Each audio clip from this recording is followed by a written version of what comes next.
Peace, y'all. Welcome to episode 5. For the past 2 weeks, I took some much needed time to recenter, gain clarity, and now I was gonna say back, but I'm very careful of my language and I'm not back. I never go back, I only go forward. So I'm forward, I'm ready to go because I know that it's very important that my energy is acknowledged and maintained in a high space, in a high vibration, because we are always projecting. And I never want to intentionally project confusion or, just lower vibrational experiences. So I took that time to get right, and I'm so excited because today is our very first episode with a guest. That is her, that if you heard my phone go off. I'm so excited to have her on. I took a lot of time to reflect and feel what kind of guests I want to bring on to this space. And I'm only gonna bring on people that, to a certain extent, reflect my values as well. And she is just an enlightened and uplifting healer. So I'm so excited to have her on. But before we start, I wanted to show you guys such an amazing brand that I was gifted for my solar return, and I started using it on about early November. And as you can see, I already finished this body oil bottle. But this brand is called Pemaquid Oils, and my most favorite thing about this, not that it works, the ingredients. The ingredients are everything to me. Whatever I put on or in my body needs to be all natural. And these ingredients in here are amazing. So this is their body oil that I actually was using on my face too. It has apricot kernel oil, jojoba, primrose, argan, vitamin E. It has rosebuds inside and a few other things. I also got 2 of their salves. This is one of them, the lavender and mint full spectrum hemp extract salve. And for those who don't know, a salve is basically an ointment that you put on your skin. And they can be used for an abundance of things. The owner told me you can even use these for 3rd-degree burns. You can massage it into you if you have an ache. You can use it as a moisturizer. So many things. I also was gifted this rose geranium body balm. When I tell you, this is so silky soft, you will want to bathe in this. And I will never ever endorse products that I don't use, love, and are quality. So I highly recommend these if you're looking for gifts for the holidays, if you're looking for a gift for yourself. Pemaquid Oils, if you use my code JessieJoyyyyy, you get 10% off. And another reason why I love this brand is because they give 10% of their profits to a charity called New Hope for Women that aids women that are survivors of abuse in a multitude of ways. So they help them with legal issues, with therapy, and that's something I can definitely stand behind. So I highly recommend them. Let's get into our guest. Peace, y'all. So you already heard my intro. I'm so excited to have my first guest on. Please welcome Shemayah Clemons, aka Ancient Artery. We are so excited to have you on, and I was telling them earlier that I did a lot of reflecting on who I wanted my guest to be, especially my first guest. And as you can also see, we have her detoxes here, but you were the first person I got a detox from. And like that energy that you gave us when we came was just so uplifting and just raw and real. And so your energy just stuck with me. Right. So I'm so grateful to have you on. I'm grateful to be here, honestly. And what you said about me being selling you the first detox that you had, like, that's really symbolic too. So I think that it came back around full circle. But I'm super grateful to be here. I've always loved the idea of podcasts. I always admire the consistency from people because I feel like it takes a lot of work with the editing and just trying not to be so camera shy and stuff like that. Yeah. So I respect it a lot, and I'm really, really grateful to be here. Wonderful. Well, let's get into, like, give us a little rundown, because I've only taken this once, maybe twice, but it's for your digestive system. It's a great colon cleanse, but just give us like a little rundown of what the difference is between these two. Okay, awesome. So basically I sell these cleanses, right? And I consider them to be kind of like a full body detox in a way, because they target specifically the digestive organs. And a lot of people, they assume that the digestive system is just limited to the stomach or the intestines, when that's entirely not true. The liver, the pancreas, the kidneys, that's all a part of the digestive system. So when something's not working, so for example the liver, then the digestive system isn't functioning properly, right?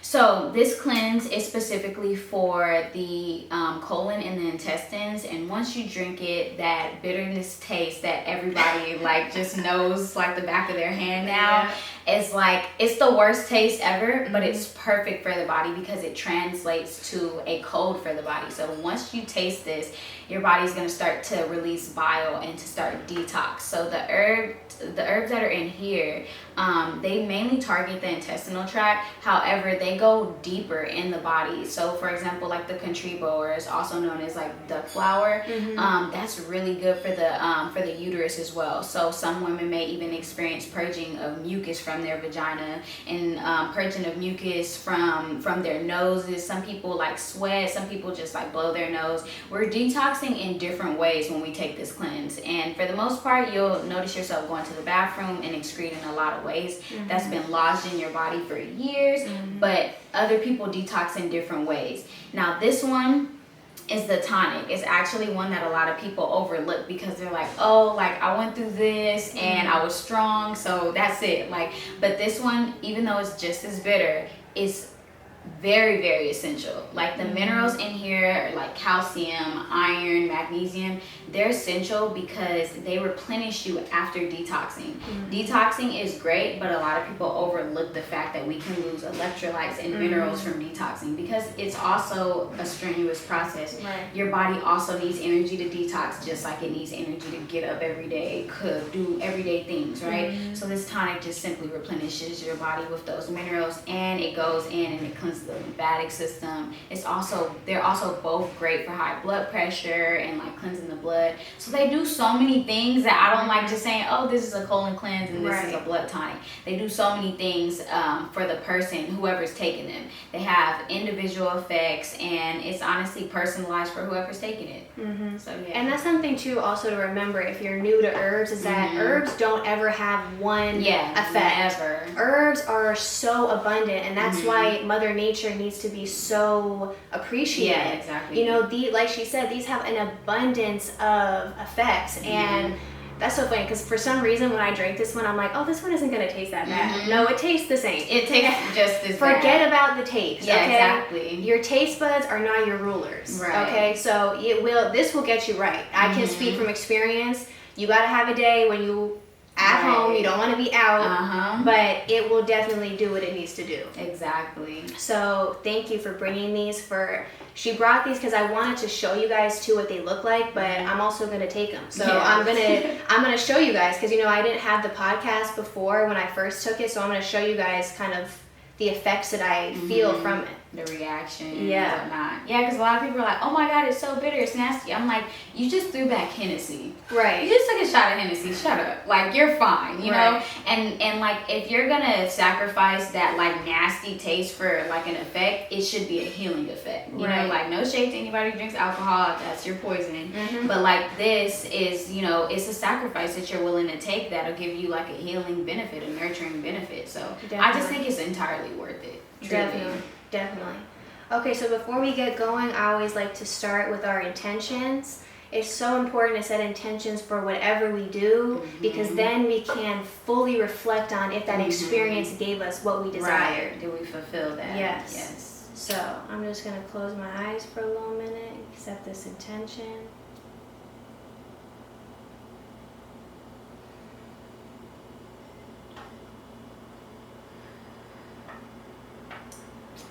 Okay, so let's get into your healing journey and how you became Ancient Artery, because when I first followed Shemayah, the main things that brought me to her was her reproductive health, and that was like a catalyst for your healing. So I would love for you to just talk about, give us a little overview of how you got here. Well, when it comes to this question, there's so much that comes to my mind because there's so many different ways to explain how I got here.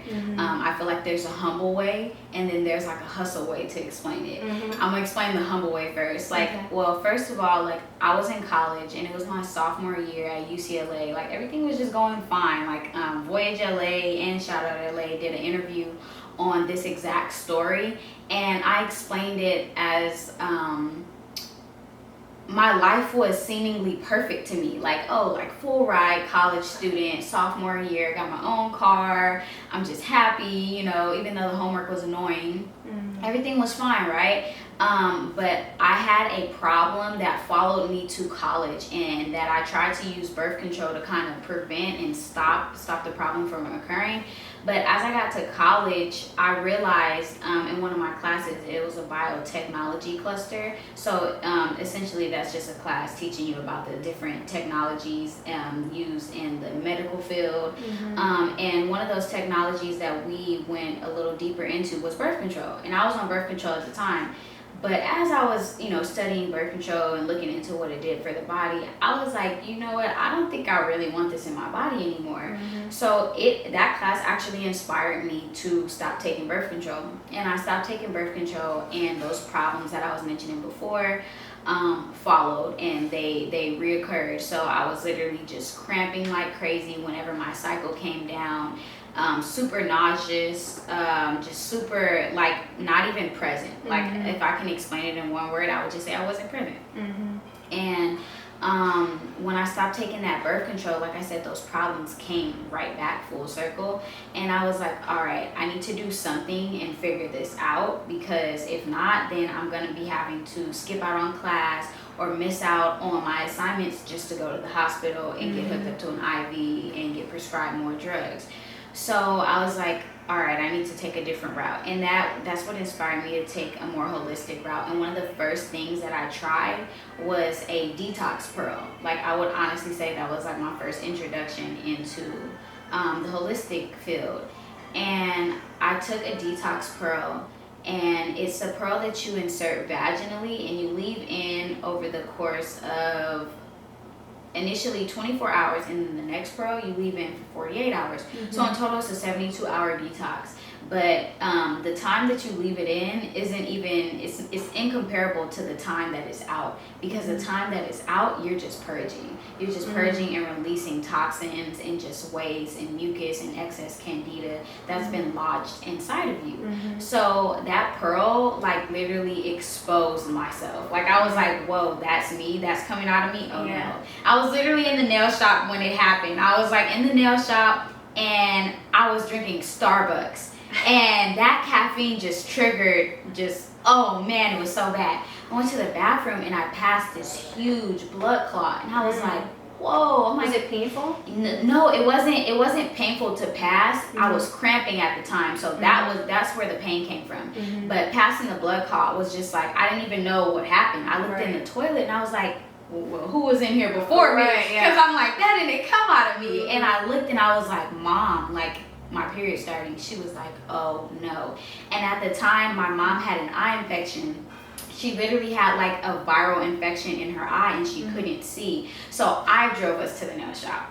And I told her, I'm like, it's about to start, it's about to get bad. So she was like, okay. She finished up her nails and she was like, all right, let's go. And I was like cramping so bad. Like I got in the car and she's driving us home with one eye basically. Like she can't see. Like she's just like, oh, like, and I'm just like, it's okay, Mom, we're gonna make it. And I'm just over in the passenger seat, just cramping my little life away.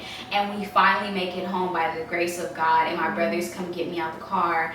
And they take me to my bedroom, and I started throwing up, and my mom's just on the floor crying. She's like, I can't keep doing this. And I'm like, me either. And everybody's just crying, and it's just super like emotional. So that was one of the moments that I was like, something's gotta give. So after that, I proceeded to meet with an iridologist. She's this woman in our family we're not related, but she's been in the family for a little while, and we just know her to be like a holistic healer in a way. So without me telling her that I was having any problems, even though she knew I was having problems, I didn't tell her the details or the specifics of what was going on. So she just read my eyes and she told me everything that was wrong with me. She was like, does your side hurt? And I was like, yeah, like, and it's funny because that was a problem that I never knew how to like address, like, and I never necessarily gave it the attention that it deserved because I only felt it when I was smoking. So I would smoke, and sometimes a lot of people experience this, but when they smoke, they feel their feelings kind of intensify. So I felt like I felt it only when I was smoking, and my side would hurt, and I thought, oh, it's just my mind playing tricks on me, but it really hurt. And she asked me, she was like, your side hurts, huh? And I was like, yeah, like, how do you know? She was like, your spleen is like super toxic. And I was like, what? And she was like, yeah, like your spleen is toxic. And she was like, and you have parasites in your reproductive system, your colon is backed up. And she was like, and your tissue, like your skin cells are so degenerative that if you don't start cleansing now, you will be on the brink of skin cancer. So not to mention, she said nothing about the sun. She said your tissue is degenerative. Right. So that means you're not getting nutrients to your cells. Screw the sun. You're not getting what you need to from your diet and from the lifestyle that you're living. So I just wanted to point that out because a lot of people are like, oh, the sun gives skin cancer. And I'm like, no. That is a major misconception. And the more I've been learning how melanated people, their relationship with the sun is like this powerful relationship. Quite essential actually. Like, and it makes sense because it's something that was here before us. So like, why wouldn't we, connect that way? And one other thing I want to point out too is that your eyes tell you a lot about your internal state. So that's what she's referring to. But like when people look at your eyes, they can look at the whiteness of your eyes. They can look at all the different spots, and every little thing will tell you. So that's how that person knew, okay, that's your spleen because of something that's showing in your eyes. Yeah, so she's an iridologist, and and basically that is the root word of iridologist is like iris, which is like the center of the eye. And at first I thought she was just gonna read my future. Like I thought I was ignorant at the time. I'm like, okay, I'm for it, because anything outside of the hospital, I was like, I'm willing to try. Like I'm done with the drugs. I just don't want to be around it anymore. So when she actually started reading my eyes, I was like, wow. And she's not just looking at you like this. No, she gets a flashlight and a magnifying glass, and she's really looking into your eyes. And she was just telling me everything that was wrong with me, and I was just like, wow. So she has her own like line of products, like a colon cleanse and like a cell rejuvenator and like a line of different products for different things. And she kind of like told me what I needed, and I invested in those products. And initially my experience was really, really good. They worked good on me. However, it just became such a burden to do because it wasn't something that was as convenient as like this. Like, this is in a bottle, you drink it, you drink water after, and then you go to the bathroom and you excrete whatever's, inside of you. Hers, you kind of had to make and stuff like that. So it was great. It was great for the beginning of the journey because it required discipline, and that's what I needed. I needed to put effort into my healing. I needed to put effort into my health. So that was great for me. But going back and forth from college to home to make those detoxes and those drinks and stuff like that, it was just too much of a burden, and it became super inconvenient. So I started to research more things. I was like, okay, how can I clean my colon a different way? Or how can I clean my blood a different way? So that's when I started to become introduced to products like this. And when I say products like this, I just mean products that have a little bit more of an intensified herb inside. So like these herbs, you're not gonna walk into like an herb shop and find contribo or like buku leaves. Like that's a Belizean herb, or herbs that are like not even native to America. Like those herbs are like indigenous, and you definitely have to travel to get them. So herbs or products that have these types of herbs in them, I started to make a connection with a little bit more, and that's how I deepened my healing journey. So yeah, like I started cleansing with those products, and that's kind of what led me to say, okay, I know there's more out here for me, and essentially because I was experiencing so much healing and so much energy from cleansing my body, I was like, people need to know about this. And that's literally what led me to be here today. I'm like, people need to know. So when did you start changing your livet to an alkaline plant-based livet? I would say when I was in college, at the time that I was still like cleansing and stuff like that, I was really just cleansing, but I was still kind of eating the same way that I guess I needed to stop. She told me certain things like not to necessarily eat, like I never ate red meat or anything like that. So I started transitioning into the alkaline lifestyle and diet when I was researching a little bit more of Dr. Sebi's information and his knowledge, and also like Dr. Layla Africa, and also there's this one like just holistic guru queen, amazing like angel. Her name is Shaniqua Samuels, and her Instagram and her business is called highfrequenctea.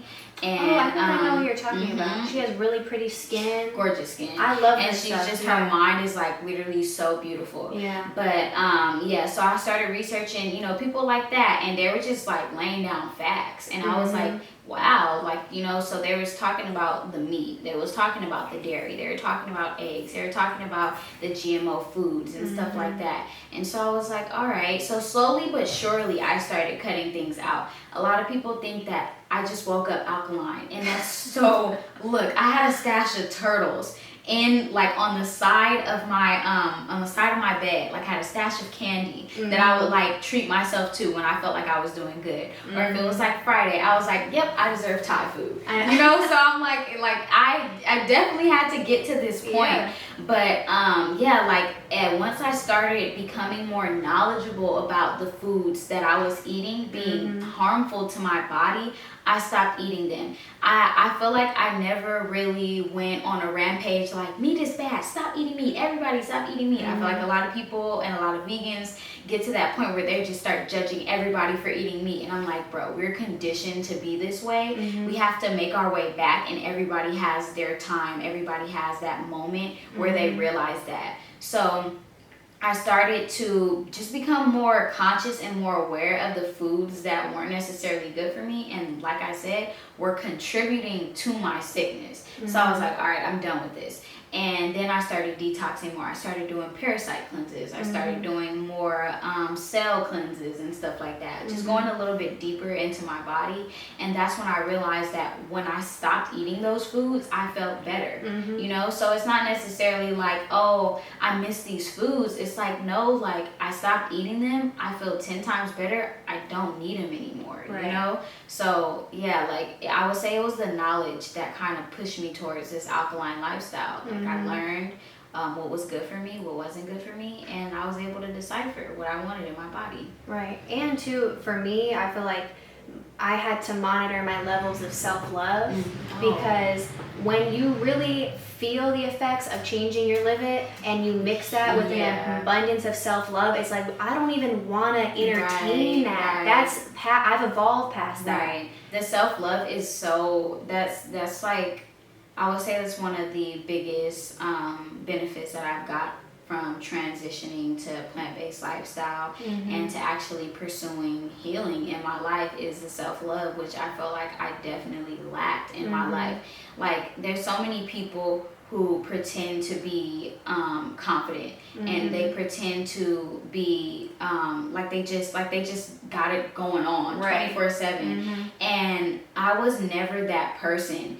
And even now, with all the healing that I've done, it's still really hard for me to have that chip on my shoulder. My boyfriend calls it, like, you know, you can be confident and still be humble. And I have that problem so bad because I'm just like, I'd rather be humble. Like, I don't mind being confident. It's too many confident people out here, you know? I'm like, I'd rather just be that humble girl that knows some really deep shit. And, like, you know, you can come to her when you need and that's it, you know? So, but, back to what we were saying about the self-love, this journey has exposed how much self-love I lacked in the past, and it's inspired me to have even more moving forward. And it's like you can't be on a journey like this if you don't love yourself. Like you have to love yourself in order to even pursue this level of healing. So I was like, it's definitely like, this journey has made me love myself, made me appreciate myself, and made me respect my body more than anything. Definitely. Like, truthfully.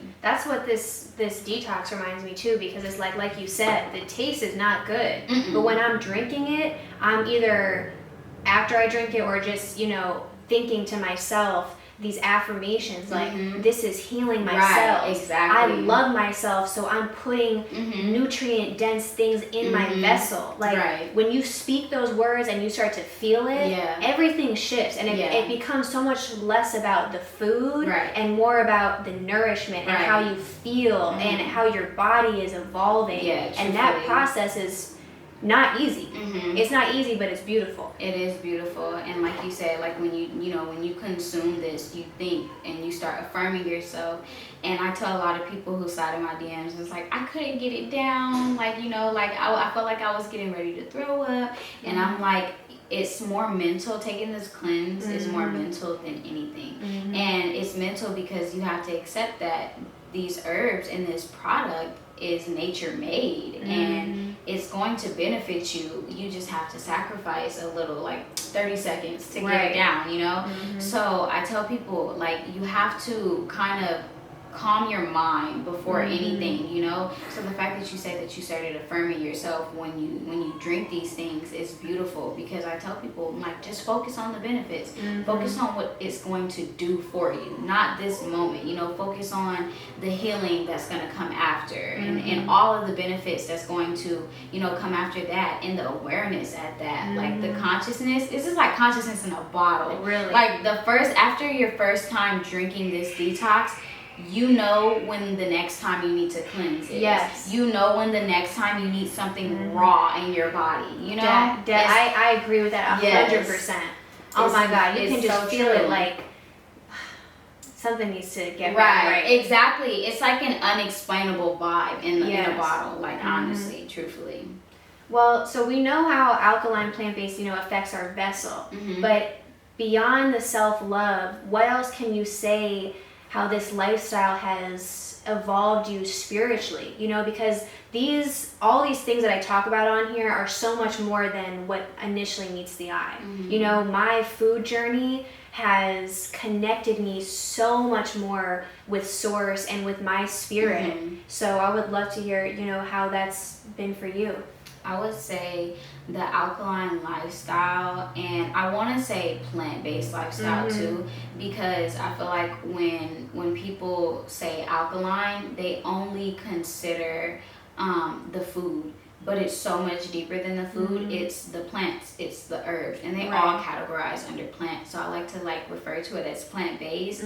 But that lifestyle, I believe that I elevated spiritually because I was feeding off of the plant's intelligence, as opposed to a dead animal. What does a dead animal know? Like, it's dead, it's decomposing. Exactly. And it has its own toxins that it has to filter that it didn't necessarily get a chance to because you're eating its liver, and its emotions. Right, exactly. You're consuming all of that. So, what good is that doing for you? So when I started consuming more plants, I felt like I was learning from them. I felt like they were teaching me. I felt like they were inspiring me. I felt like they were just showing me the way. And I would honestly say that it's connected me to my own spirit in a way. I felt like I was just disconnected. I felt like I considered my body to be a separate thing from my mind and a separate thing from my spirit. And honestly, if you dial back 3 or 4 years ago, I don't even think you would hear me say the word spirit. I don't even think that was a part of my vocabulary. The word spirit, but these things just come to you as you start cleansing and as you start consuming more live conscious things. The word spirit pops in your head, or the word healing pops in your head. Who told me about healing? What made me even say, oh, I need to start healing? And I would say those things started to become a concern and a priority to me once I realized and got a taste of honestly what's better for me. You don't know what's good for you until you experience what's better. And I love that you said that, because you hear so many people say, well, I feel fine eating meat. Well, I feel fine. It's like, exactly. Well, if you don't have anything to compare that to, then you're not really speaking intelligently. Exactly. You're not making a valid argument. It's very closed-minded at that. And I can honestly admit, I was one of those people that's like, oh, meat? Like, what? Like, I can't give up chicken. Like, chicken is me. I am chicken. Like, you know, like, I can't give that up. So, when I looked at vegans, I'm like, bro, y'all tripping and y'all being picky. You know, like, that's really where my head was at. And you're right about that. You know, when you look back and people will say, you know, I'm fine eating meat. Like, I have no problems. And it's like, you think that now. Wait till you cleanse and you go back to eating ice cream. You're like, oh, whoa. Like I have had so many experiences in my life throughout this journey where I've thought to myself, how did I eat that? Same. How did I get that down? I'm like, how did I even digest that? It feels like it was a whole nother person. Yeah, I'm like, whoa, like I don't even know how I ate and drank at the same time. Like I don't like I used to have milkshakes daily, Jessie. Like daily. Like I would have them or you bought them? No, like I was at Burger King getting an Oreo milkshake. I was at Fat Burger I was testing milkshakes. I'm like, who has the best milkshake? I'm like, y'all don't know nothing about milkshakes. Who has the best milkshakes? Like, I felt like I was like a contestant on an eating show or something like that. Like, just the way that I was living my life. And what's even more crazy about it is that I had like a really, like, I would say, limited like palate. Like, I didn't eat red meat. I didn't eat pork. I didn't eat beef. I didn't eat a lot of things that are necessarily what you would consider like unhealthy. But I snacked a lot. And I ate a lot of food that wasn't food. So I consider, I look back and I'm like, you know what? It wasn't necessarily what I was eating. It was what I wasn't eating. Right. Like, I would go days without eating real food. Like, you know, and even then, that's not even considered real food. Like, now that I reflect back on it. But I would just eat chips. I would bust open chips in high school. Like, I would go the whole day with Cheetos in my hand, with Takis in my hand. And then I would go to basketball practice and sweat my little life away, not drink an ounce of water, like, you know, so I was depleting myself more and more. And I feel like in college, my sophomore year, it was just like, boom, my body was like, okay, we can't take any more shit. Like, we're done. We're clocking out. And that's something I want to touch on too, because we didn't know each other then, but I went to UCLA too, and the person I am today, I can't even believe that I ever even went to a higher ed institution, honestly. Like, it's everything that, and maybe I'll have a separate podcast just on higher ed, but everything that embodies that is nothing I embody. So it's just crazy that, like, we both came from the same school and we both feel completely detached from that world. Completely. But, like, the food at UCLA is supposed to be like this world-renowned university food, and oh my gosh, you have all these options, and they do have healthier options, but even still, you can't eat primarily plant-based or alkaline without making some unhealthy substitutions. Yeah, exactly. So what was your food like when you were in college? It was difficult, and like at the time, that's why I transitioned to alkaline plant-based, because I felt like I felt like I wasn't following up the herbs with the food. I felt like I was doing good with the herbs, and then I was doing bad with the food. So like I would cleanse, right? But I would also go have like a salmon like rice bowl or something like that. And even though some people would consider that to be a little bit healthier because it's fish and like rice, I consider it to be, you know, still damaging to me in my healing journey because it's starch and it's parasites, you know, and mercury, exactly, and all these, and microplastics in the rice. And so it's a whole bunch of stuff, you know. But I would say if I knew what I know now at UCLA and I was still there, I would just live at that salad bar. Yeah. Like I wouldn't leave there. Like I wouldn't even sit. I would just be at the salad bar standing and eating. Like, you know, like just to even help the food go straight down. Like I would literally just be standing and eating at the salad bar. But it was difficult because I didn't know what I know now, you know? So I thought that I was doing good by eating a little salmon bowl. I thought that I was doing good by not eating too much and just having hot cocoa. Like, that's vegan, right? You know, so I was just, I was like that. I was ignorant, and I wasn't aware of those changes that needed to be made, and that's what pushed me away from UCLA. Like, I don't even like to say that I dropped out. Like, the word that you use, detached, is it's fulfilling for that for that experience. Yeah, it sums it up quite well. Like, you know, like, even when I announced it, I said that I broke up, like, with UCLA. Like, we broke up, like, we're just not compatible anymore. I feel like it was an X. And that's not to say, like, I never felt like UCLA was a school for me. I worked my ass off to get there. Like, every second, every minute of my high school career, I wanted to be at an institution with a full ride, with my mom not paying a dime, you know? And I got just that. I got everything that I wanted. I manifested it all. But when I got there, I was like, okay, like, I can muscle through it. You know, it's cool. It's college. Hey. And then my healing became a priority to me. And I was like, this isn't working. You know, I'm like, this is really, really inconvenient, and it's not allowing me to heal how I need to heal. I'm like, the fact that I have to get up and walk to class, but I just took this colon cleanse, is not going to sit well. I'm like, you know? And really, all of being in higher ed, all of it is inconvenient. And you don't have the proper time or resources to heal yourself. Yeah, no. And on purpose. Yeah, because you're at 3 o'clock in the morning trying to finish an essay. And, you know, like, you don't get any sleep. Like, it's just, I feel like the whole system is not in favor of healing. No. And for those people who are out there, who, I still have friends that go to UCLA, I'm rooting for them, you know, like, just because it wasn't for me doesn't mean it's not for you, you know. But I just feel like what you said, like, about detaching from it, like, our ideologies kind of clash, you know. I felt, believe it or not, I felt like it was more of a sin to still be continuing my education there. I felt like I was supposed to be learning elsewhere. I felt like I was supposed to be learning a different lesson.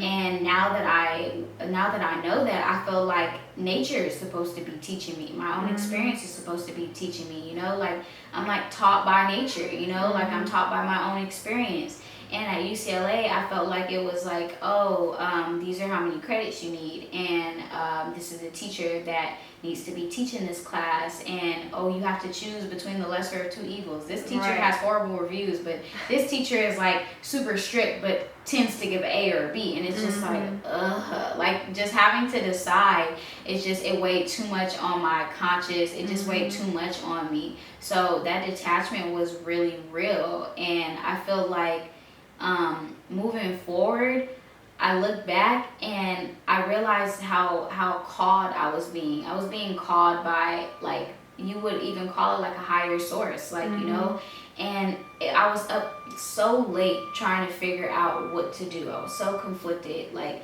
I was so depressed. I was crying because I didn't want to be there anymore, but I also didn't want to disappoint my family. I didn't want to disappoint my friends. I didn't want to leave, you know, but I felt like I needed to leave. So it was really, really conflicting, but it just got to a point where that calling became louder and louder. And when I actually started trying to pursue answering that calling, everything aligned for me. I mean, I literally had one of the, I think he was like kind of the dean of one of the programs that I wanted to pursue next. It was a school, it was like a university of like natural healing, and I wanted to get like a bachelor's in like holistic healing and like integrative medicine or something like that. And I found that program, and they were offering a scholarship. And I was kind of being interviewed unknowingly while I was in class. Like, I got a call, and I stepped outside of class, and they were like, "Hi, is this Shemayah?" And I'm like, "Yeah, this is she." And then we were talking, and he turned out to be like the dean of the school, and he was like, "Yeah, I think you would like be perfect." Like, and he was like, in this scholarship, he was like, the deadline is like, he was like, it was either today or the next day. So everything's just, long story short, started aligning so perfectly. And like, as I started trusting my gut and following my heart, I didn't have to worry about anything. Everything like played out the way it needed to play out. Like, I was being supported. It was like cobblestone. Like, you know how cobblestone is like one here, one here, one here, one here. Like, I felt like God was just like, step there, step there, step there. You know, so like I just felt like when I started to follow my heart, everything started to make more sense to me. Everything. And I think that's something we can all like resonate with, because really like where most of our attention comes from is when we resist. And we are co-creating with the universe. So when we listen to those calls and we feel it in our heart and in our gut, and like you feel it in you, like you get to the point, like you said, where you can't avoid it anymore. It's, you know what it is. And the only person in your way is you. So, in your own way. That is one of the best things I've ever heard. Like, you saying we co-create with the universe is just wow. That like that sits like right here with me, because it's like we are our own universes too. And I feel like people think that life just happens to them, and that life is just like, boom, here's this experience, now be depressed and die. No, it's like, fight back, understand what it means, you know, and co-create. Like, you know, like we're all living vessels. We have energy flowing through us, like we're electric, you know, and it only makes sense that we, how would you say, like, honestly, like kind of mesh, and like we just kind of vibe off of each other, you know. And I feel like the universe feeds off of your energy, you know. You say, I'm gonna have a good ass day, you know, I'm happy today, I expect some mad blessings, like, you know, I expect a lot of opportunities to come my way, and the universe gives you that. Like, you know, when you speak it into existence, when you say that, hey, like, I'm about to leave the house and I don't want to hit traffic, I don't hit traffic. Like, you know, like, or I get shown a route that's traffic free. And it's just like, ask and you shall receive, and just be and you shall become. Like, you know, like, I feel like that was off the dome, by the way. I feel like that was a bar. Hold on. I feel like that was a bar. But no, like, you know, I feel like you really just have to live your truth. Like, really live your truth, and just, you know, like, someone DM'd me yesterday, and I was like, wow, like these random DMs, but they're so inspiring. This girl told me to be, do you want to pause and wait for that to go by? What was it, super loud? This woman DM'd me yesterday, and she wrote me this super long message, and I needed to hear it. And she was just like, hey, like, I know that you'll have times where you don't want to, where you'll think that your healing is kind of almost a burden to, like, basically what you're doing. But well, at least what I got from it, she was like, you know, take that time to heal, because, you know, the work that you're doing is ultimately like, it's benefiting your community and stuff like that. And she was like, just continue to be the difference that you want to see. And it was just, every word in that message that she sent, like, just hit so home for me. And I was reading it, and I was like, whoa, like, God really worked through this woman to tell me that, you know. So the fact that she took time out of her day to type that long message and reassure me, I was like, wow, like, I really am on the right path, you know. And it was just, it was entirely reassuring, and I just appreciated it so much, because it reminded me of where I started and where I am now. And I think that is like really one of the biggest comparisons that everybody should make in their lives. Like, you know, like, don't compare yourself to others. Don't compare yourself to anybody else's journey. If you want to compare yourself to who you were 2 months ago, a year ago, yesterday even, you know. So comparison is the thief of joy. Exactly. It is. But I wholeheartedly agree. And I think sometimes too, like, I try to be really careful about the words I choose. So, like, it's not even work. This isn't, your healing isn't work. It's love that you're pouring into yourself. And like you said, healing is not just for you, because we're constantly projecting. So you have the choice to project health and vitality and love, or negative thoughts. So it's like, your healing is for your community, it's for your family, it's for nature, it's for everyone that you come in contact with. Exactly. And I found that all the healing that I do translates to work, you know, like, because I enjoy it so much, and because I benefit from it so much, I feel like I am doing the work for my community, you know, by making sure that I cleanse my body and share my experience. I'm doing the work of my ancestors. I'm doing the work of God. You know, I'm being of service. And that's what inspired me to, you know, pursue this journey in the first place. I wanted to be of service. I wanted to show people that it could be done, honestly. So essentially, I just wanted to represent the changes that I felt could be made coming from a place like UCLA or a prestigious institution or university where you feel extremely pressured to finish and you feel extremely pressured to honestly meet everybody else's expectations. Because if you're being honest, or if I'm being honest, you're just meeting the university's goals, you know, like family, exactly, everything external, right? From the credits to all for the classes that don't even matter to you, like, you know, like they're just like 1 year, oh my God, I was trying to get in this Scandinavian course because I needed a GE or GA.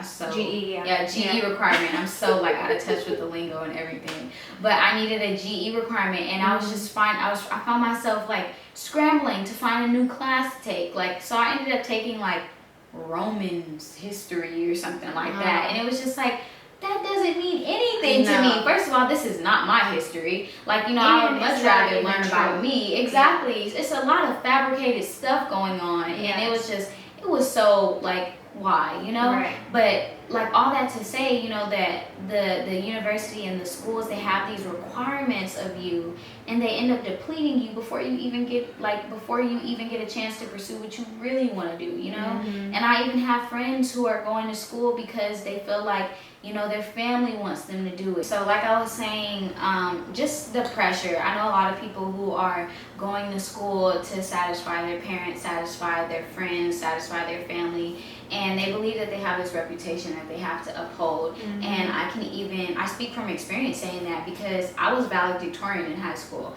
Like, all throughout my my educational career, you could say, like with academia, I've like literally been a high achieving student. I've always been on honor roll, principal's list, valedictorian, top of my class, always, you know?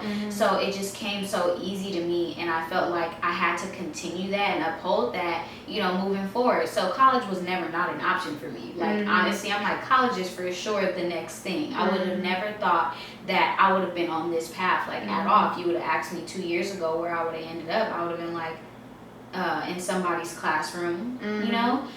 So I do believe that, you know, we feel pressured to uphold our reputations, and we're scared to actually, you know, move forward and, you know, evolve and become the next version of ourselves.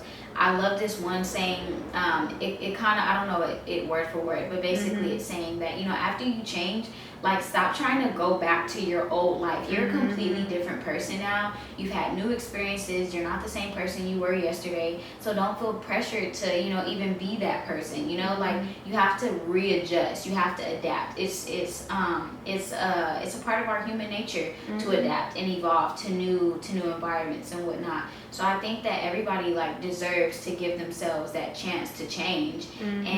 And when you actually give yourself that chance, you find that it doesn't matter who's not willing to give you it outside of you, you know? Like, once you give yourself that chance, once you have faith in yourself and believe in yourself, you know, everybody else's opinion becomes super obsolete and irrelevant. Like, honestly, yeah, so. And, too, is, like, it is a beautiful process, but I think sometimes people equate this with just, like, oh, it's just positive and it's all loving. It's like, no, love and light. No, fairies. Like, I had to grieve the parts of myself that were no longer there. I had to grieve the relationships that no longer served me. It was a process. No, that's so real. Like, I found myself, like, and that's what we're getting ready to talk about, the womb activation.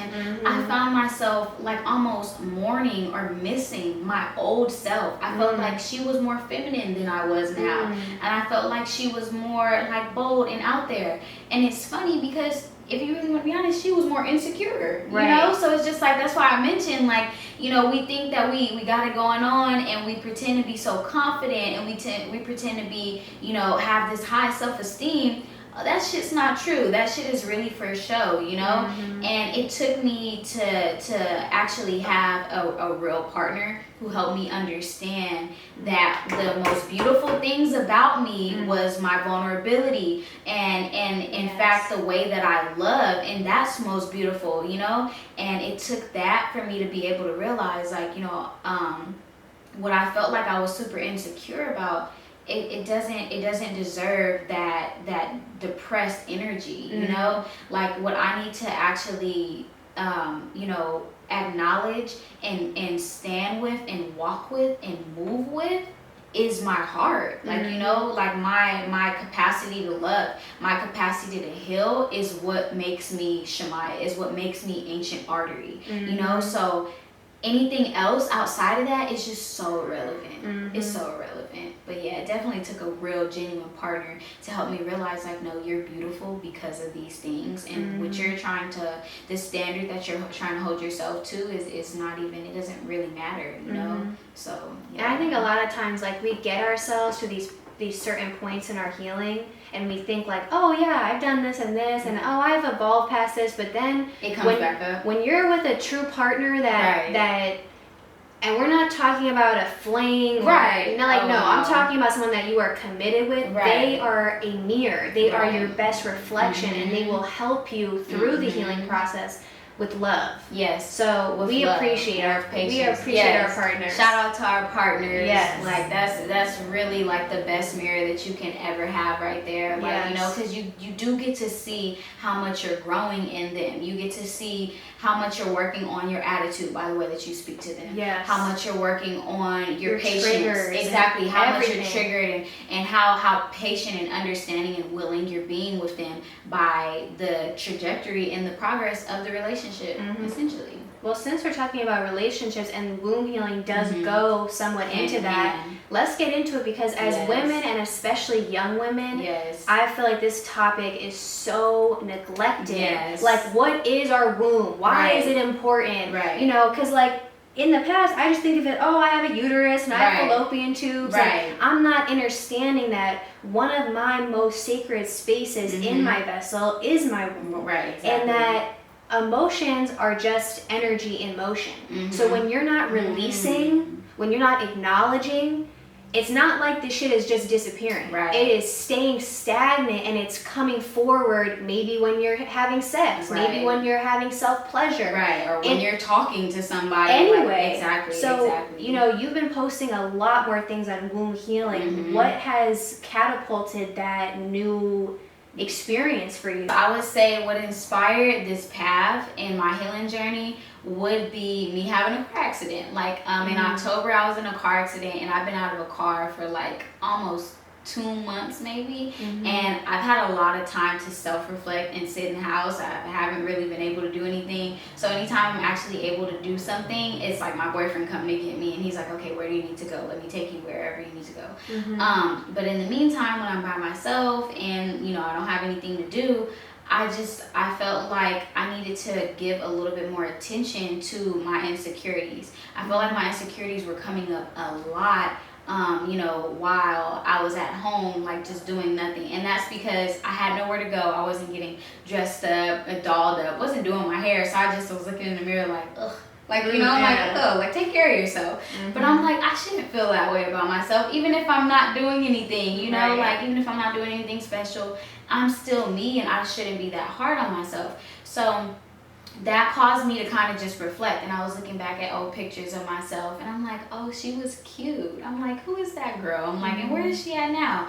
So I felt like in a way, I've been trying to get back to her, but realizing that that's not who I need to be anymore, you know? So that's what caused me to dig a little bit deeper into my feminine energy and the lack thereof in my life. I felt like with the pandemic, and also with me like leaving UCLA, I lost touch with a lot of like my female friends and stuff like that. Even though we're still like this, it's not as consistent as it was before, you know, being next door to them and whatnot. Right. I felt like I was lacking feminine energy in my life, and I have 4 brothers, and the only women in my life like actively is like my mom and my grandma, but they're older women, you know, and you know they have their lives and they're always on the run and whatnot. So I'm surrounded by nothing but masculine energy all the time, and that's why I'm so dominant sometimes, and just I can come off as super like independent but super vulnerable. I'm a mess. So I'm like, I need to get to the bottom of this feminine energy. I'm like, where is it at? And where, you know, where is it rooting at? And where can I extract more of it from? So that's what caused me to say, all right, I want to go deeper into, you know, my womb. I want to go deeper into the trauma that's stored there and how to release it, how to move it out. So I went on a journey to finding, you know, sources of knowledge on it. Like when I want to get into something, and learn something new, I like knowledgeable and credible sources, and I prefer for them to be black or of color, like you know, because I can relate more to you and you know what you're talking about, you know, from experience. So I was on a quest to find, you know, like an ebook or like a person on Instagram or influencer that zoned in on vaginal health, but not just vaginal health, but womb health. You know, like we hear womb and we just think vaginal, right? Like, you know, like, and the vagina is really just like an entry point. It's literally just a little canal. That's it. Like, you know, like it's not nearly inclusive. I mean, not nearly inclusive, but it's not what is that word? Like a comprehensive. Yeah, it's not definition. It's exactly at all. It's not reflective of everything that's down there. It's not reflective of that sacred space.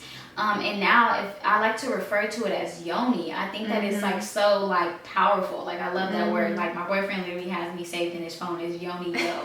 Like because I keep saying yoni. That's just me. When I was looking for that information, I stumbled across a couple of like good credible sources, and they were just going deep into you know, womb health and how to actually de-armor your vagina, de-armor your womb, you know, cleanse your uterus.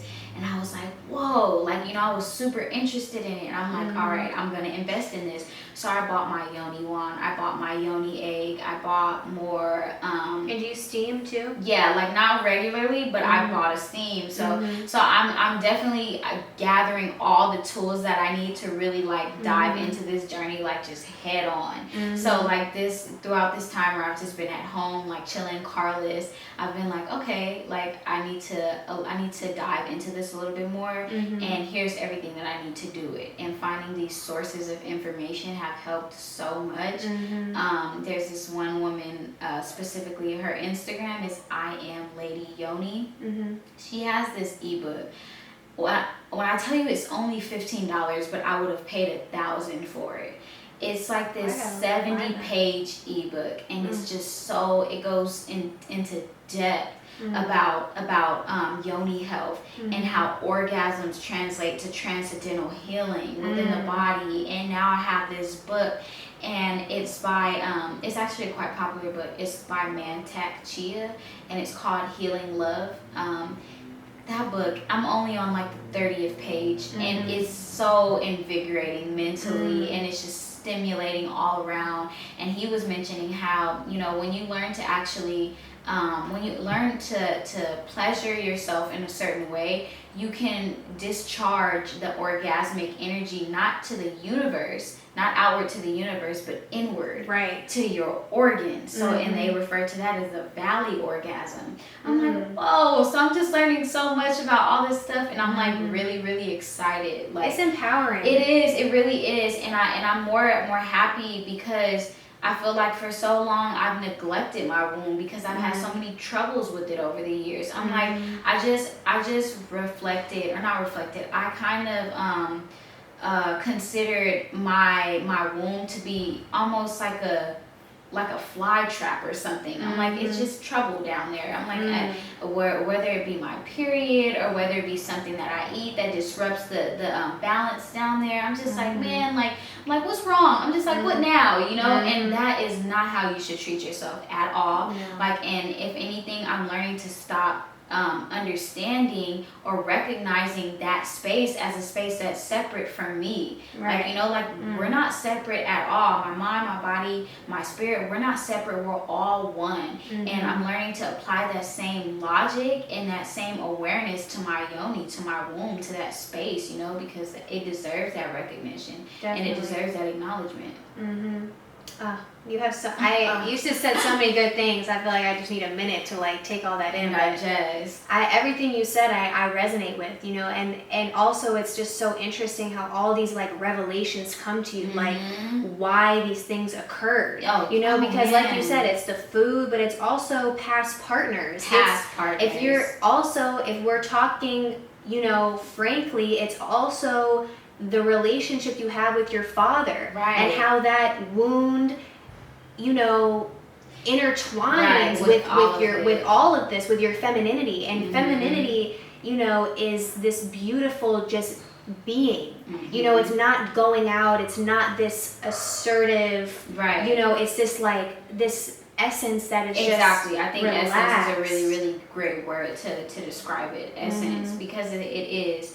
And it's like, when I think of feminine energy, I think of energy that is there, and I think of energy that's present, and I think of energy that speaks for itself. You know, like I feel like you shouldn't have to, you know, be extra feminine. Like, you know, like I what feel is like, that? Exactly. I feel like that should just be a part of you. And I feel like it should be recognized as such. I feel like it should be felt when you walk into a room. I feel like there should be a balance there too. And that's what I've struggled with so much. Like I said earlier, like being humble and confident have been something that, like a struggle for me, like trying to maintain both. And I feel the same way about my feminine energy. I'm surrounded by boys all day, you know, men, excuse me, but you know, their energy and me having to be so like I can hang too, like you know, like as a little girl, that's what translated to me kind of sweeping my feminine energy to the side to keep up with the boys. And I feel like that's exactly why I've got on this journey to kind of expose that. But what you said about the revelations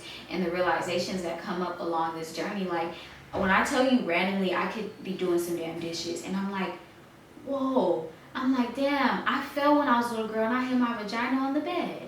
I'm like, that's where that pain comes from. Or I'm like, oh,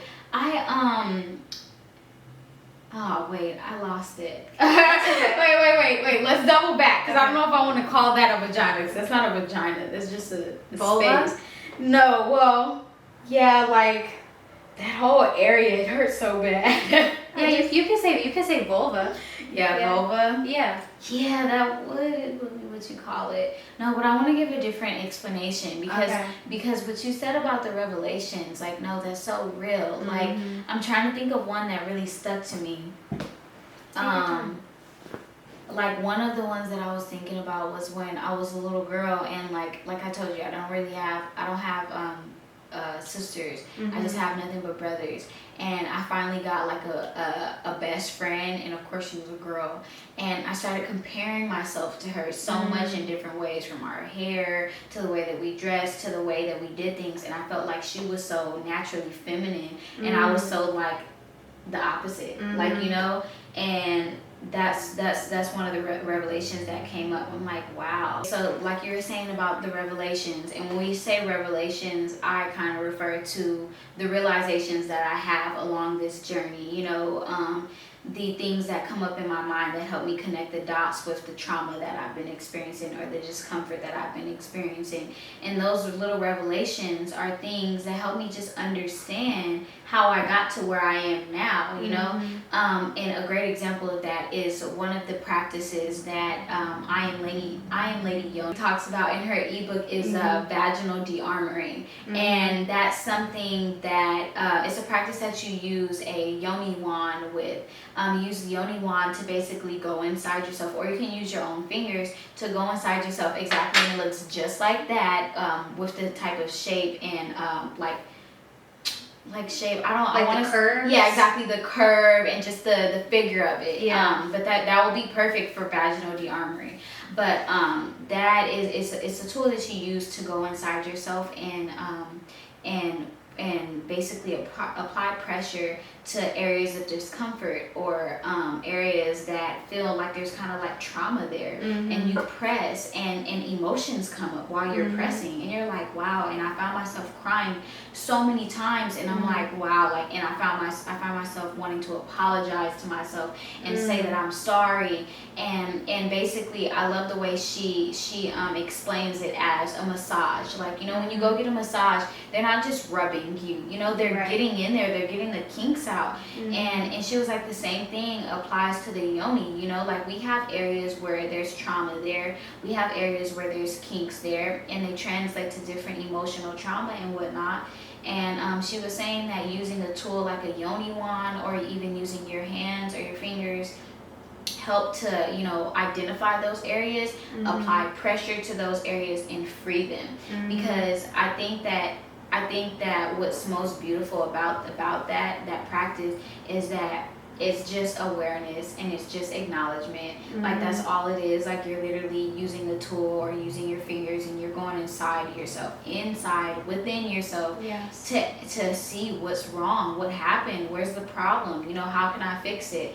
And by simply giving your body that attention, you know, you're releasing what needs to be let go. Right. You experience so much healing that way. And I just think that it's so beautiful that acknowledgement and awareness is that bridge. That's what bridges that together, and I just love it. And I think too, like, a lot of times when we think of evolving, we think of gaining. Yeah. But I feel like my spiritual what, Jessie? When I tell you, like, my path on spirituality is so much more about releasing than gaining. It's releasing all the conditioning, all the trauma. And too, like, when we talk about, you know, womb trauma, it might not be something as extreme as like a sexual assault. It can be, but that's not what always we're referring to. It could be maybe you just had a partner that had some toxic energy. Right, or that was super aggressive with you. You know, it doesn't necessarily have to be like assault or rape, like you said. It can literally be you talking down on yourself. You ignoring, you're not even wanting to look in the mirror at yourself down there because you're like, oh, it's ugly, or it's not, you know, it's not cute, it's not how society thinks that it should look, you know. Or, you know, like women who experience like consistent like BV, you know, you develop this idea about yourself, and you know, you believe it to be true, and you think that, oh, like, you know, my vagina, my womb, my uterus has just been problematic my whole life, you know, and you think about it in such a negative way. You don't think about it as a space that's, you know, essentially a portal for life. You don't respect it as a place that, you know, that is a source of that feminine energy, that is a source of creativity, that is a source of power. You don't recognize it. Exactly. You don't recognize it as that. When you experience trauma over the years, when you experience trauma from poor diet. So it doesn't have to be necessarily related to sexual assault. It can be a myriad of different things, you know, that can be a root of that trauma. So by you even having the will to go inside and actually acknowledge that, I think is like super, super powerful. Also, like when you're talking about creativity, how this area is your sacral chakra. And your sacral chakra is creativity and sensuality and sexuality. So your creativity and your sexuality really are the same. They work hand in hand. So when you sometimes might feel these sexual urges, or you feel sexually stagnant, you can express that in a multitude of ways. It might not be a sexual way. It might be painting. It might be something that's enabling your creativity. So, you know, these things, we're really only touching on like one or two layers. Like, this shit is deep. And it's so much releasing. And another thing too is, you know, I think sometimes we feel embarrassed, like, why am I crying right now? Why am I? Because this is a very sensitive space. And you crying is not a negative. It's Right. a positive, It's a positive that thing. you're releasing these Right. things that were stuck in you, so that when you do have sexual experiences with yourself or with partner or partners, you can fully be fulfilled. Exactly, and present. Yes. And I think that the presence and the fulfillment is something that that's the reason why a lot of people don't give this the attention that it deserves, because they find themselves unpresent during sex, or they're absent-minded, or their head is somewhere else, you know, during sex, because they don't want to necessarily feed into that moment right there, because it's not an entirely pleasurable experience. Right. You know, in their head, they're like, oh damn, like this kind of hurts, like, you know, so they're like, let me zone out a little, wait till it's over. And then, like you said about, you know, fulfillment, a lot of women do not experience consistent orgasms. They don't experience consistent orgasms. They have never made themselves orgasm.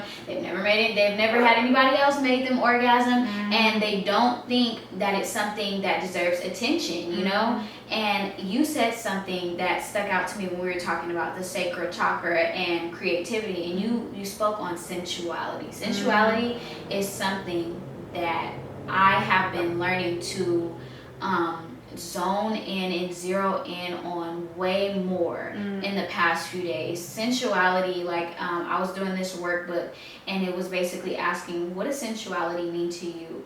And it was the first time I ever been asked that question. Like, sensuality, like spirit, is not a word that was in my vocabulary often. And I had to think about it, and I'm like, okay, Shin, don't overthink it. Sensuality, sense, you know? So I was thinking of senses, and I'm like, sensuality is like literally the essence or the art of like feeling, you know, and sensing and being able to be present, because that's what allows you to be present, is your senses, you know, your taste, your smell, you know, your touch. That is what allows you to be there and be in the moment. And when you can't necessarily feel somebody, or you're not feeling them emotionally or spiritually, you know, it's like hard. A disassociation. Exactly, it's a disassociation on behalf of you and, you know, you and your partner. So, you know, so with sensuality, like, I just realized how there's been such a lack of senses, even with myself. Like, I feel like in some areas of my body, I'm numb. And I'm just like, wow, like, you know, like, I want to address that numbness, and I want to restore that feeling there. I want to restore that sensuality. And that plays a really, really big role in activating your womb, and cleansing your womb, and actually, you know, giving your yoni the attention that it deserves. Is that feeling, because you can't necessarily move on and progress if you don't know how to decipher and analyze or identify your own feelings. Right. You know, like, we're crying, but what does that mean? Right. Where is this from? You know, like, and like you said about being ashamed and stuff like that, like, you can't be ashamed of crying. Let me just say this right now. If you need to cry, cry. I have so many people in my life, and they're like, I don't know how to cry, I can't cry. And I'm like, that's because you've denied yourself that right for years. And it's so hard for you, and you have people in the world, you have society telling you that if you cry, that you're weak. And I think that's so unfair, especially for men, because a lot of men hold back their tears because they think, oh, if I cry, I'm being feminine, or if I cry, I'm not being masculine. And I think that's not fair, because beyond all of that, we're human.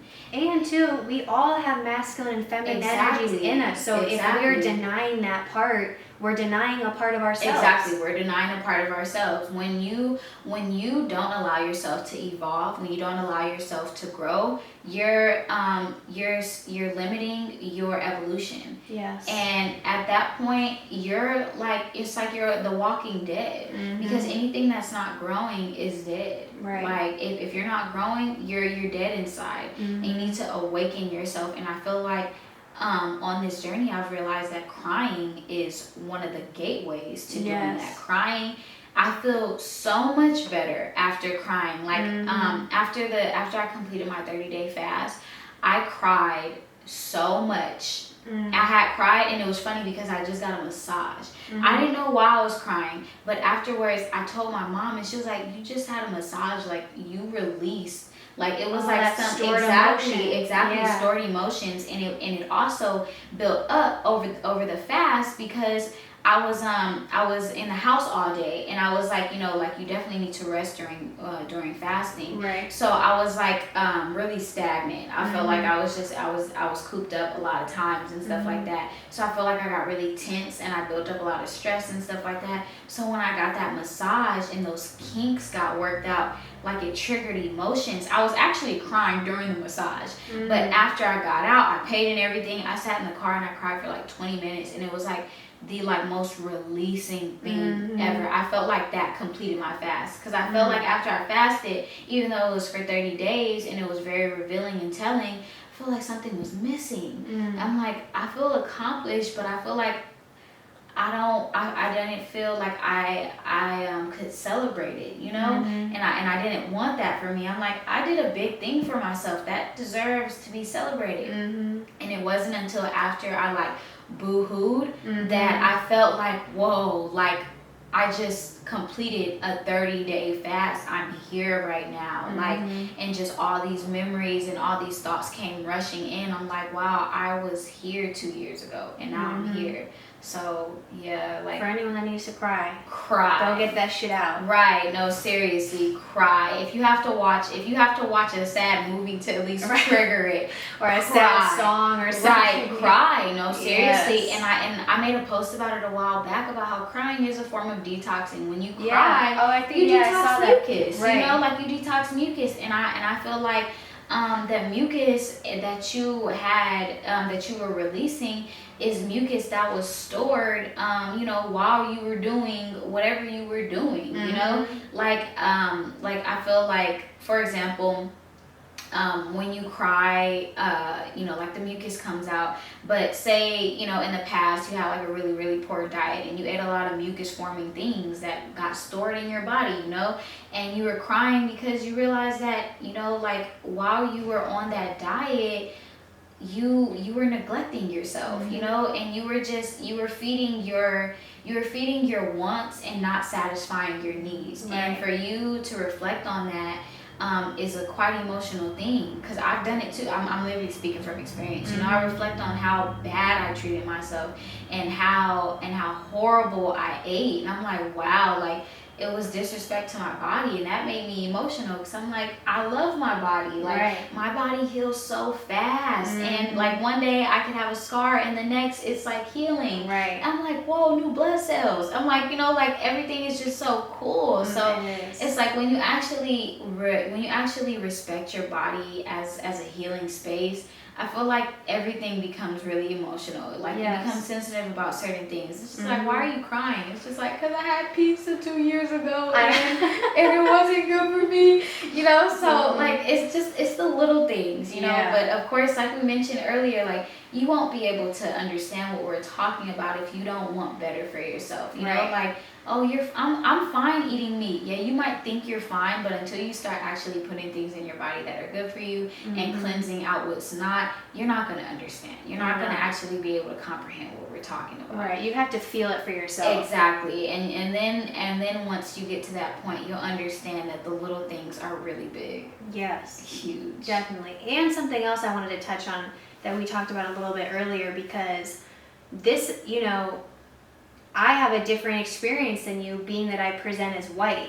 So when I was searching for these different healing modalities, it was very telling to me that the women that were giving this information were... Come on, Jessie. Like, come on, Jessie. This shit was just so, like, bro. I know exactly what you mean. And I don't want to sugarcoat. For anyone that's watching, I'm not speaking on every white person. Right. I'm talking about whiteness. And whiteness can be inhabited by any body.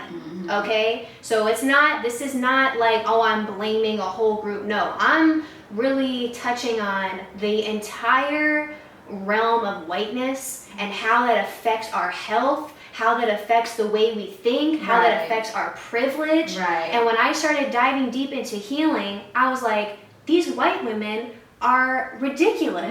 Like, what the hell is going on? And then another thing too is like, I don't ever want to impose myself in a space that is not for me. Exactly. So it's like, being that I present this way, that was one of the main reasons why I want to start this podcast, because it's like, bro, I want to talk about healing from an all-inclusive standpoint. I don't want to be another white woman talking about have some crystals and not talking about where the crystals originated. How the fuck are we going to talk about these healing modalities and not talk about indigenous black people? Exactly. That is ridiculous. And if you are if you're part of that, you need to take responsibility. Exactly. So, that in of itself is a whole journey. That's crazy how you mentioned that. And that's one thing that bothered me. And I'll tell you why. When I started getting into plant medicine, that's when I realized, I'm like, damn. I'm like, wow, the privilege is crazy. I'm like, the privilege is ridiculous, because I'm like, this is our medicine. These are our ancestors' medicine. And I'm like, the only people who have access to it are these white people? I'm like, that's not fair. No. That's not fair at all. I promise you, almost every healing ceremony or plant medicine ceremony I've been to, I was either one of the only 2 maybe black people there. Wow. Exactly. Like if I wasn't the only one, it was probably one more there. One more black woman. What were you feeling or thinking in those moments? In that moment, it was crazy. It was really, really crazy, because I've been wanting to get into the topic of plant medicine for a really, really long time with my community. But I've been trying to find the right way to introduce it and to address it, because it's a really, really touchy subject. It's really touchy, and it's definitely not anything to play with. My first plant medicine ceremony was the ayahuasca plant medicine ceremony, and it was 3 black people there. And we were all women, I believe. Yeah, we were all women. One of the black women there, she had left. She was just there to kind of explain her experience and kind of like just show people like basically what it did for her and stuff like that. She just came to be a support system, and that was really helpful. But after she left, it was only me and another girl, another black girl there. And in the space, I didn't feel singled out. I didn't feel bad or anything like that. Look, I was at UCLA. I know how to hold my own. Right. And if you know anything about UCLA, the black population is extremely low, and they're mostly athletic. They're mostly athletes. Yeah. So it's definitely, I know how to navigate a PWI. So I was definitely not fazed by the community or the people in the room. Even though it wasn't a lot of people of color, I felt safe because I trusted the space. I trusted the person holding the space. And I knew that I needed to be there, so that didn't bother me. But it was just after I had experienced the amazingness of plant medicine, I was kind of upset, because I was like, wow, I feel like I found out about this through somebody who wasn't black. And I'm like, and I can't go and hold a conversation with somebody like, hey, have you ever experienced ayahuasca, blah, blah, blah, blah, blah. And I'm like, what? Are you talking about that one drug that a lot of people, like DMT and all this stuff? I'm like, oh no, that's a stereotype. That's, no, I'm not talking about that at all.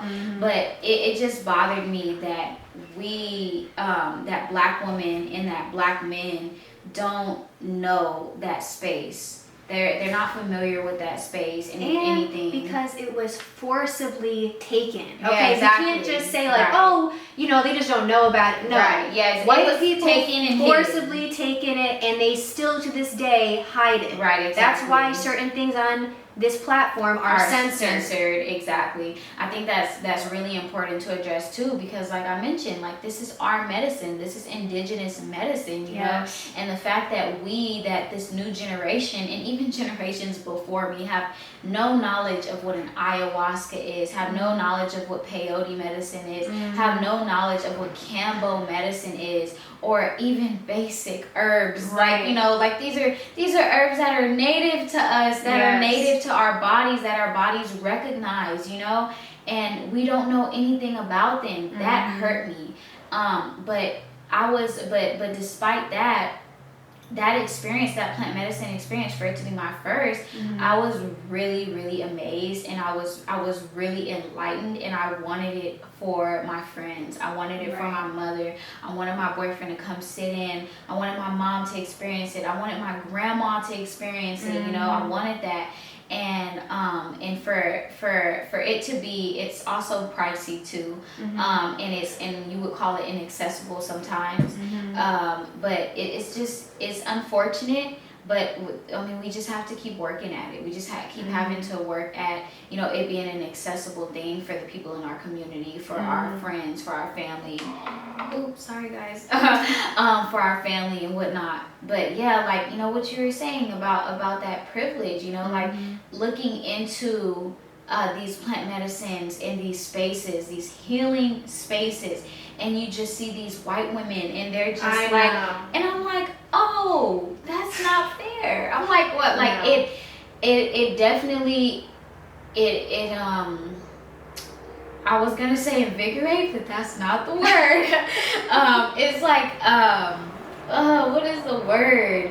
Like it just gets my blood boiling a little bit. Yeah, I feel the same way. It gets underneath my skin because it also, you know, I know that people are going to perceive me a certain way. And I don't ever want to align myself with that type of exclusivity, false information that's spread, because it's like, listen, if you're white and you can't help it. You know, if you're born this way, you're born this way. But if you're going to touch on herbs and crystals and spirituality and not explain that these were from indigenous black people, and let's not separate black and indigenous, then we are doing a massive disservice, and I shouldn't be here in the first place. If I can't bring on a guest with a different identity to share, and so that I can fully, you know, take in your experience as well, that's a disservice to the community, because I'm not just talking to white people. And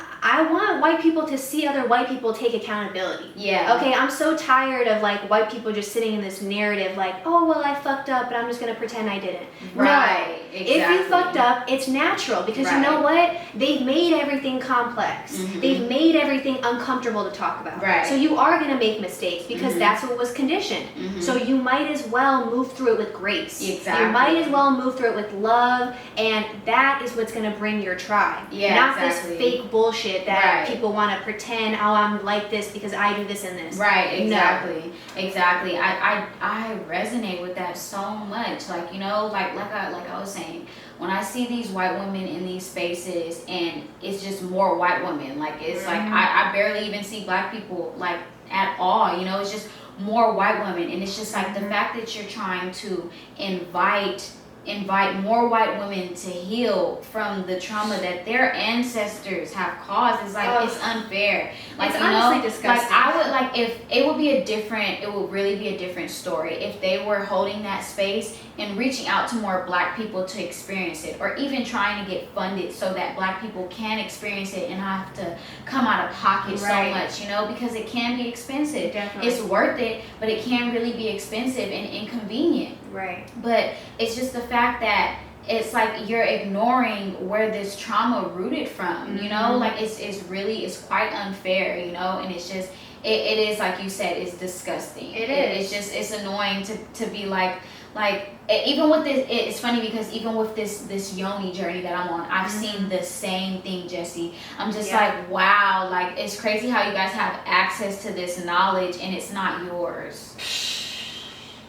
Like, for real, I'm mind blown that like they know this stuff, and I'm like, this isn't even native to you. You don't know anything about this, you know. So it hurts me, but like I said, we can only keep working at it. We can only keep working at it, and just you know, being an example ourselves, and just holding that space ourselves, just holding it down, and showing people that it's possible, that we're capable, and even though it's unfair, like we still just have to keep going. We can't stop. We just can't stop.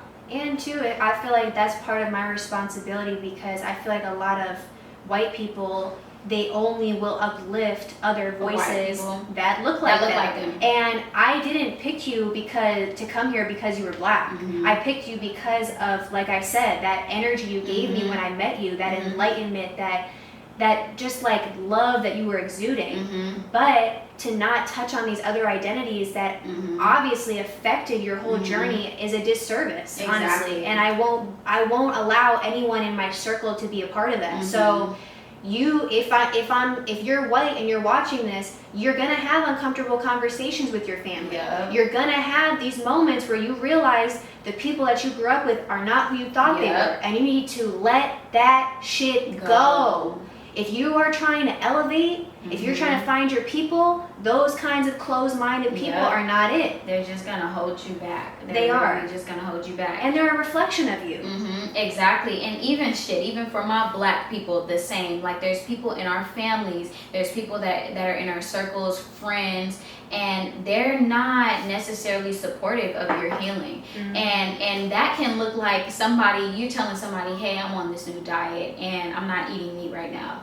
Oh, you sure you don't want this right now? You sure you don't want to go to McDonald's and get what about protein? Exactly. What about protein? And just, like, how about shut up? Like, how about you ask me a little bit more about what I'm doing or why I'm on this journey? Questions? Exactly. Like the curiosity, I feel like the curiosity is misplaced. Like, you want to know about protein, and that is something that has to be debunked in itself, So if you're going to ask the question or something like that, or you find yourself, being a relative or associate of somebody who's trying to heal, somebody who's trying to detox and just meet the better version of themselves, don't ask them questions that are going to put them back. Ask them questions that are going to put them forward. Ask them why they want to do this, why they feel the need to do this in the first place.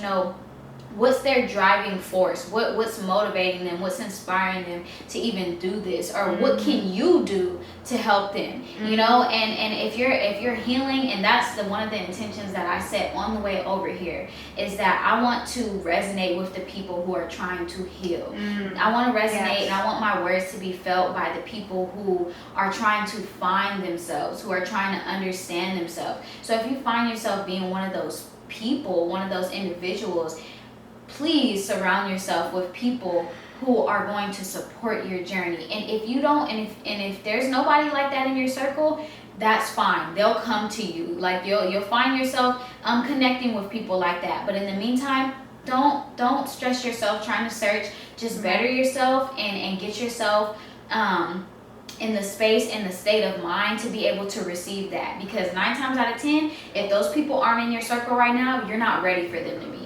Period. You're not ready for them to be. You're not. There's people on earth. A lot of people are like, what happened to the good people? Like there's no more good people on earth. No, there's amazing people. There's amazing people on earth. There's some people who are literally full of love and patience and willingness, and will literally go out their way to help you.